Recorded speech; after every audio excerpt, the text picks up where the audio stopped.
కాంగ్రెస్ ప్రభుత్వం ఎలా ఉందో అధికారుల తీరు కూడా అలాగే ఉందని కుకట్పల్లి ఎమ్మెల్యే మాధవరం కృష్ణారావు ఆగ్రహం వ్యక్తం చేశారు.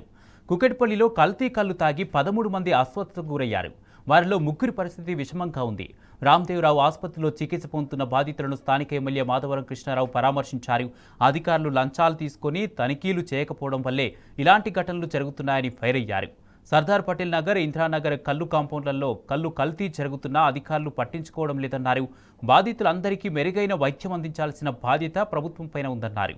విధుల్లో అలసత్వం వహించిన అధికారులపై చర్యలు తీసుకోవాలని మాధవరం డిమాండ్ చేశారు.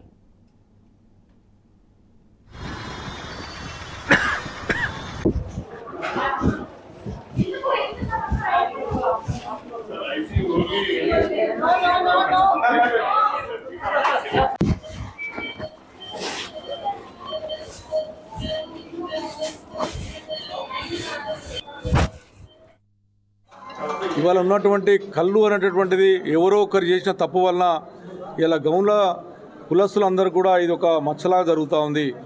ఎవరైతే ఇటువంటి వాళ్ళని చేసిన వాళ్ళు ఎవరో ఒకరు చేసిన వాళ్ళ వలన వాళ్ళందరికీ కులానికి ఇబ్బంది జరుగుతుంది. కాబట్టి ఎవరైతే దీనికి బాధ్యత వహించి కంపౌండ్ నడిపించి సక్రమంగా నడపకుండా ప్రజలకు అనుకూలమైనటువంటి వాతావరణం ఇవ్వకుండా ఏ రకంగా చేసిండో వాళ్ళని యాక్షన్ తీసుకోమని అధికారాన్ని విజ్ఞప్తి చేస్తూ ఉన్నాను. ఇవాళ ఉన్నటువంటి 12 మందిని ప్రభుత్వం ఆదుకోవాలి. వాళ్ళని ఖచ్చితంగా అవసరమైతే ఈ హాస్పిటల్ పోతే గవర్నమెంట్ ఇంకా వేరే హాస్పిటల్ తరలించైనా సరే కాపాడాల్సిన అవసరం. ఎందుకంటే రామదేవ్ హాస్పిటల్ అనేటువంటిది మంచి హాస్పిటల్. నాకు ఉన్నటువంటి అవగాహన ప్రకారం వాళ్ళు ట్రీట్మెంట్ బాగా చేస్తారు. అయినప్పటికీ కూడా ఎవరికైనా ప్రమాదం జరగకుండా చూసే బాధ్యత ప్రభుత్వం మీద ఉంది. ఎందుకంటే ఇంత భయంకరంగా 12 మంది ఇప్పటికే 12 మంది వచ్చి మళ్ళీ ఇప్పుడు ఇంకొకరు వచ్చారని చెప్తా ఉన్నారు. 13 మంది అవుతా ఉన్నారు. ఒక అతనైతే డేంజర్ పొజిషన్లోకి వెళ్ళిపోయాడు. కిడ్నీలు ఎఫెక్ట్ ఉన్నాయని చెప్తున్నారు అధికారులు, డాక్టర్స్. ఇది జరగకుండా చూడాలంటే హైదరాబాద్ నగరంలో ఉన్నటువంటి అన్నిట్లలో కూడా బ్లాక్ అడ్డాలల్లో ఏం జరిగిందో చూసుకోవాల్సిన అవసరం ప్రభుత్వం మీద ఉంది.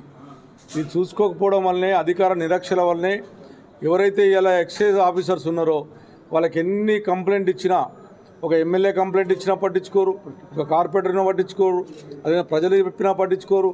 వాళ్ళు మేము చెప్తే వాళ్ళ దగ్గర పోయి డబ్బులు తెచ్చుకోవడం తప్ప ఇక్కడ ఉన్న ప్రజలను కాపాడుకునే ప్రయత్నం చేయరు. కాబట్టి దీని మీద సీరియస్ తీసుకొని ఈ 12 మందిని కాపాడవలసినటువంటి బాధ్యత తీసుకోమని చెప్పి నేను ప్రభుత్వానికి విజ్ఞప్తి చేస్తూ ఉన్నాను, ప్రభుత్వానికి డిమాండ్ చేస్తూ ఉన్నాను.